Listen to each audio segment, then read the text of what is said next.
Hello बच्चों, I am doctor Atula from doctor Atula's house of biology. Continue करते हैं class 11 का नेक्स्ट चैप्टर। तो आज हम पढ़ेंगे बायोमॉलिक्यूल्स, सबसे ड्रेडेड जो चैप्टर माना जाता है। बच्चे बहुत डरते हैं इससे, लेकिन बायोमॉलिक्यूल्स में ऐसा कुछ भी नहीं है। थोड़ा सा एमलगमेशन है केमिस्ट्री का और बायोलॉजी का, वो भी ज़्यादा स्ट्रक्चर्स नहीं है, लेकिन थोड़ा सा ट्रीटमेंट डिफरेंट हो जाता है। बीइंग थोड़ा मॉलिक्यूलर फॉर्मूले आने के, स्ट्रक्चर्स आने की वजह से हमें ऐसे लगता है कि ये डिफ़िकल्ट पार्ट है। थोड़ा लंबा है चैप्टर, 2 पार्ट्स में डिवाइड करके पढ़ेंगे तो आपको बहुत कन्वीनियंटली याद हो जाएगा। बेसिकली इस बायोमॉलिक्यूल्स में हम क्या बात करते हैं? बायो मीन्स जिंदा चीज़ों के लिए मॉलिक्यूल्स जो है। तो जिंदा चीज़ों के अंदर जितने भी मॉलिक्यूल्स हैं, बेसिकली कार्बन वाले जो जितने भी मॉलिक्यूल्स हैं, उनको हम बायोमॉलिक्यूल्स के अंदर स्टडी करते हैं। अगर हम देखें तो साइजेस के हिसाब से माइक्रो मॉलिक्यूल्स, मैक्रो मॉलिक्यूल्स, जैसे इंग्लिश नेम्स है, क्या इंडिकेट करते हैं? माइक्रो छोटा साइज़, मैक्रो बड़ा साइज़। तो ना इनकी नेचर और इनका मॉलिक्यूलर वेट थोड़ा अलग अलग होते हैं, जिसकी वजह से इनको सेपरेट करके ही पढ़ा जाता है अलग कैटेगरीज़ में। तो इसकी कैटेगरीज़ अगर हमने देखनी हो, अगर सेपरेशन से हम स्टार्ट करें, मतलब हम सीधा टॉपिक ही स्टार्ट कर रहे हैं, तो सबसे पहले अगर हमने बायोमॉलिक्यूल्स की बात करें तो जितने भी कार्बन कंटेनिंग कंपाउंड्स हैं लिविंग बीइंग्स के अंदर, वी कॉल देम बायोमॉलिक्यूल्स।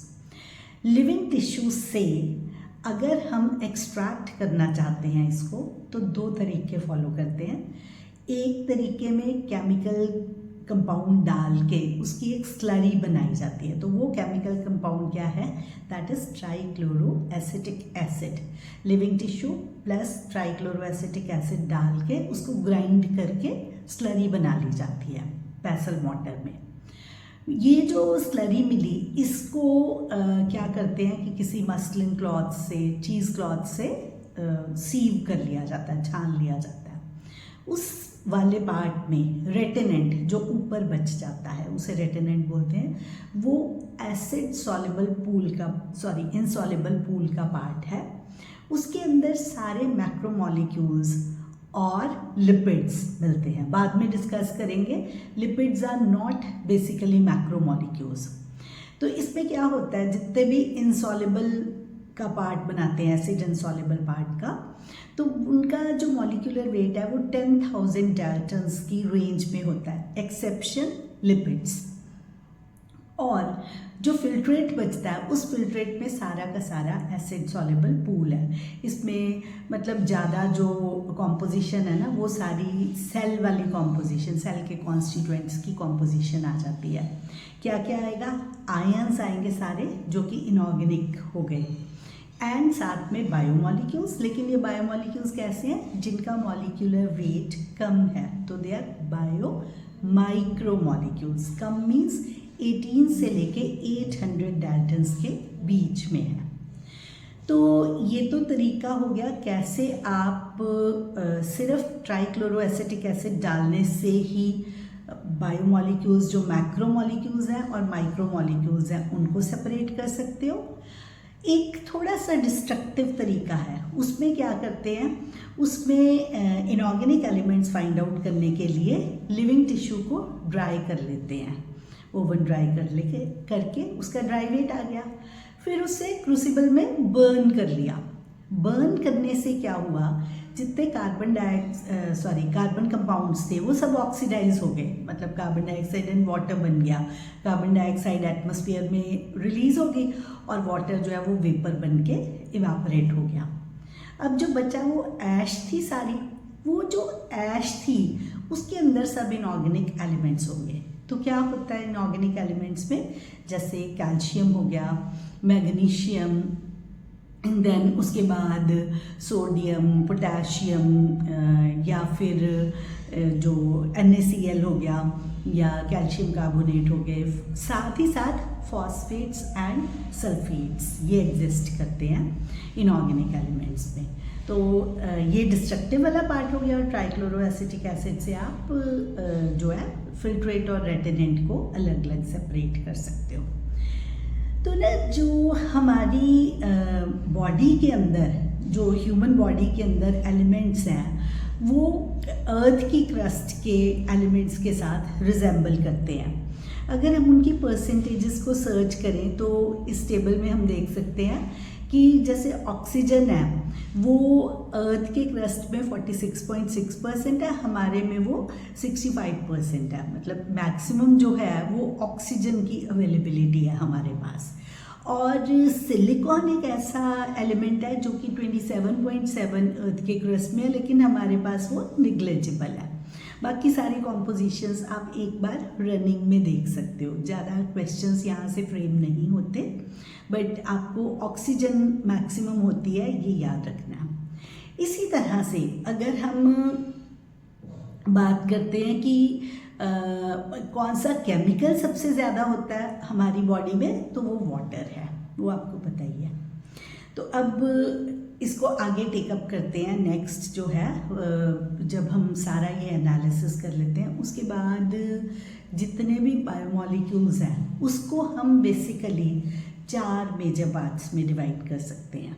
तो वो क्या मेजर पार्ट्स हैं, इसको ना थोड़ा सा एनसीईआरटी जब लिखती है तो वो पहले माइक्रोमॉलिक्यूल्स मतलब छोटे पार्ट्स उनको मिला के सब पार्ट्स बनते हैं, उसको वो आगे कंटेंट को देता है। तो अब हम जो एक बार रनिंग में जान लें उसके बाद हम एनसीईआरटी के अकॉर्डिंग ही करेंगे सारे टॉपिक्स। तो आपको मैं एक बार ब्रीफ करती हूँ कि कैसे होता है। देखो 4 तरह के बेसिक हमारे पास जो हैं वो कंपाउंड्स हैं, बायोमॉलिक्यूल्स हैं। तो उसमें सबसे पहले हम बात करते हैं अमाइनो एसिड्स की।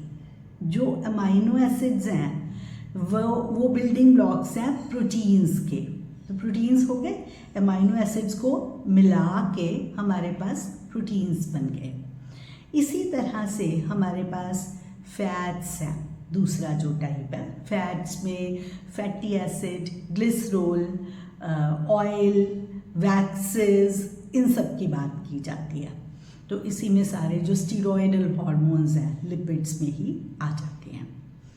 तीसरी जो कैटेगरी है वो है हमारे पास कार्बोहाइड्रेट्स। कार्बोहाइड्रेट्स में अगर तो छोटे साइज वाले की बात करें तो ग्लूकोज हो गया एंड राइबोज।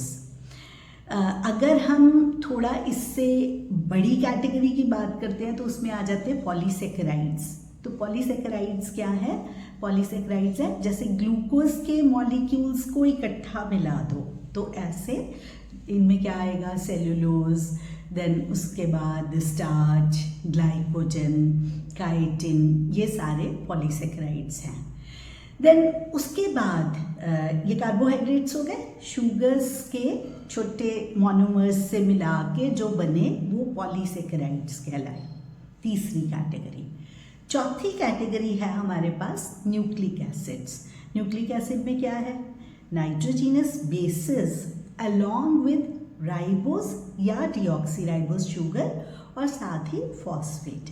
तो ये बेसिकली हम बात करें डीएनए एंड आरएनए की।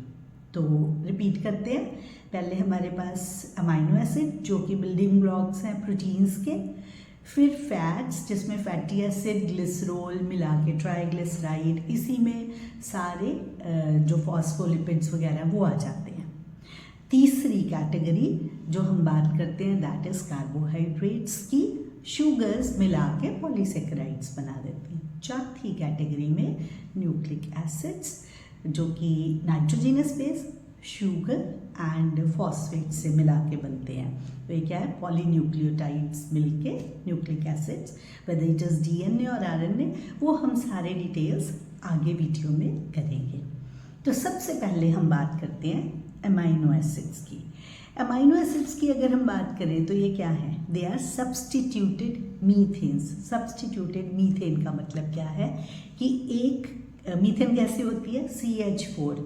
तो एक कार्बन के ऊपर ही कार्बोक्सिलिक ग्रुप लगा हुआ है, अमाइनो ग्रुप लगा हुआ है एंड एक हाइड्रोजन लगी हुई है। एक R ग्रुप है वो आर ग्रुप वेरिएबल है।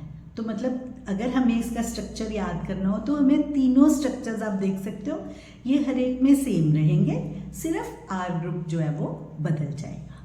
ठीक है, इसको अल्फा कार्बन बोलते हैं क्योंकि एक ही कार्बन के ऊपर हमारे पास कार्बोक्सिलिक ग्रुप भी है, अमीनो ग्रुप भी है। तो alpha amino acids are substituted मीथेन्स।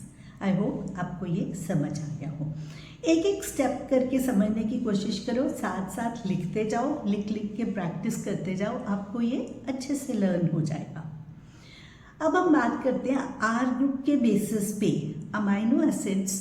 अगर H है आर ग्रुप तो glycine, this is the simplest type of amino acid. उसके बाद अगर वो CH3 है, मिथाइल ग्रुप लग गया, तो दैट इज एलेनिन। CH2OH है तो वो सीरीन है।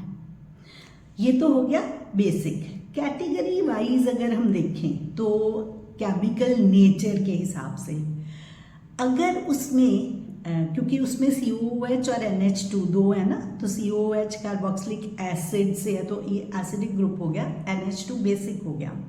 अगर किसी में एसिडिक ग्रुप ज़्यादा है तो वो हमारे पास अमाइनो एसिड जो है वो एसिडिक हो जाएगा। इसका एक एग्जाम्पल है जो NCERT में गिवन है, ग्लूटामिक एसिड। उसके बाद हम बात करते हैं बेसिक अमाइनो एसिड, इसी तरह NH2 ग्रुप ज़्यादा होगा तो इसमें हमारे पास लाइसिन आ जाएगी। नेक्स्ट हमारे पास आता है न्यूट्रल, दैट इज विलीन। इसी तरह से अगर उसमें बेंजीन रिंग्स हैं तो वो एरोमेटिक अमाइनो एसिड आ जाएगा। इसमें 3 एग्जाम्पल्स गिवन है, tyrosine, tryptophan and phenylalanine. Tryptophan जो है that is most complex amino acid और ग्लाइसिन जो है वो सिंपलेस्ट अमाइनो एसिड है। तो ये तो हो गए अमाइनो एसिड्स के एग्जाम्पल्स।